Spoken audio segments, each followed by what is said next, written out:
সুষ্ঠু, আর আমরা ক্ষমতায় না যেতে পারলে আমরা বলি যে এই নির্বাচন দুষ্ট, এটা মানে না।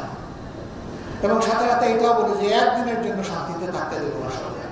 এই ইতিহাস বাংলাদেশে আছে এবং এটি আওয়ামী লীগ করেছে, অন্য কেউ করে।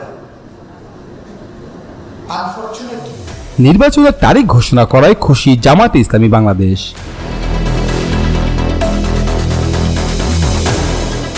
আগামী ত্রয়োদশ জাতীয় নির্বাচনে সুনির্দিষ্ট তারিখ ঘোষণা করায় সন্তোষ প্রকাশ করেছে বাংলাদেশ জামায়াতে ইসলামীর আমির ডক্টর শফিকুর রহমান। শুক্রবার ৬ জুন রাতে দলের পক্ষ থেকে এ বিষয়ে একটি বিবৃতি দেওয়া হয়।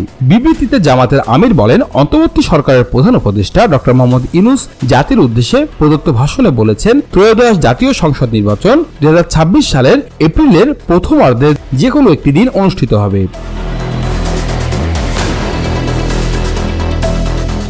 তার এই ঘোষণায় জাতি আশ্বস্ত হয়েছে এবং ঘোষিত সময়ের মধ্যে একটি অবাধ, সুষ্ঠু ও নিরপেক্ষ এবং গ্রহণযোগ্য নির্বাচন অনুষ্ঠানের ব্যাপারে প্রয়োজনীয় পদক্ষেপ গ্রহণ করবেন বলে জাতি আশা প্রকাশ করছে।